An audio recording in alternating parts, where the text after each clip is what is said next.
Have you ever wondered why people in their 20s and 30s are already dreaming of retirement?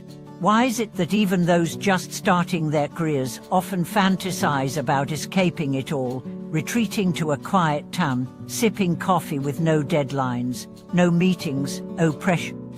Is retirement life truly that perfect, or does it simply symbolize something we've lost?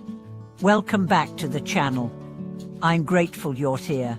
Today we are diving into a cultural and emotional shift that's quietly sweeping across generations. The rising desire for retirement life, not just among the elderly, but among the young, the overworked, and the quietly disillusioned. This isn't just about pensions, rocking chairs, or beaches. This is about what retirement represents. It's about freedom, peace, autonomy, space to breathe. And perhaps most importantly, it's about living on your own terms. Let's start with a picture. Imagine a small coastal town. The sun rises slowly over calm waters. The streets are quiet. A man walks to the local bakery, nods to the familiar shopkeeper, then takes his coffee to a wooden bench and reads a book. No phone buzzing, no urgent emails, no pressure to perform. Just presence. Now ask yourself, how many people, right now, are craving that exact moment? The truth is, more and more individuals feel trapped in a world that rewards exhaustion, glorifies business and punishes rest. In this climate, retirement is no longer seen as an age-based transition. It's become a symbol of spiritual survival. Let's tell a story. Renee was 34, a senior marketing consultant in a fast-paced city. On the outside, she had everything: a great job, stylish apartment, vibrant social life. But internally, she felt like she was drowning. Every day was a battle against the clock, against expectations, against herself. One evening, while talking to her retired father, she heard him describe his morning: a walk through the park, breakfast with a friend, time spent painting. And it hit her, he was living the life she longed for. That conversation stayed with her. Over time, she didn't quit her job, but she changed how she lived. She started to adopt retirement values into her daily life, slowing down, saying no more often, creating space for joy. This shift transformed her. This longing for retirement is not laziness. It's a hunger for meaning. Because retirement, at its best, is not just freedom from work, it's the return to yourself. It's the first time in decades people feel they can finally live for themselves, not for performance reviews, not for bills, not for comparison, but for peace. So why do so many people envy retirees? Because retirees have time, and in a world starved for time, that is the greatest wealth. They wake up without dread. They go to bed without anxiety. They pursue interests without guilt. They reconnect with parts of themselves that had been buried under decades of survival mode. This isn't to romanticize retirement.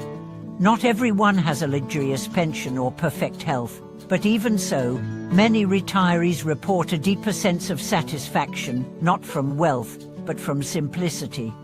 They speak of long walks, afternoon gardening, spontaneous conversations. These things, which society deems unproductive, are often the very activities that bring the most joy. And here lies the great paradox: what we spend most of our lives postponing is exactly what we should be integrating now. Let's examine the psychological shift. Before retirement, many people operate under external direction. Their time, energy, even identity are defined by work. After retirement, they must redefine themselves. Some struggle with this, others flourish, because for the first time, life isn't about kindling but about being. In retirement, no one cares about your resume. People connect over hobbies, memories, small talk at the local cafe. And that's the beauty. Retirement returns us to our human essence. Stripped of competition, status and deadlines, we remember how to live. Let's look at another story. Victor, a former executive, shared this. When I retired, I didn't know who I was without the title. I felt lost for 6 months. Then one day, I picked up a guitar I hadn't touched in 40 years. I started playing again. Now I perform at a local retirement home once a week. It's the happiest I've ever been. What did retirement give Victor? Not money and not ease, but permission to return to his joy. This is why people of all ages now crave retirement. They don't want to wait until 65 to be themselves. They don't want to wait to travel, to paint, to sleep in, to walk without rushing. They're realizing that the good life isn't at the end of the race. It's in the pauses we dare to take now. Let's explore how we can live a bit like retirees without retiring. First, rethink time. Start treating your time like a precious currency. Don't trade it away for things that drain you. Choose fewer obligations with deeper meaning. Second, create micro-retirements, a quiet Sunday, a phone-free evening, a solo lunch in the sun. These are mini-retirement moments where you disengage from the performance of life and simply live. Third, rediscover hobbies. Not for profit, not for productivity, just for joy. Bake without posting, paint without selling, read without summarizing. Be a person, not a brand. Fourth, build slow rituals. Morning tea, evening journaling, midday walks. These slow things are sacred. They anchor you in the now. Fifth, question the hustle. Ask, who told me I have to unrest?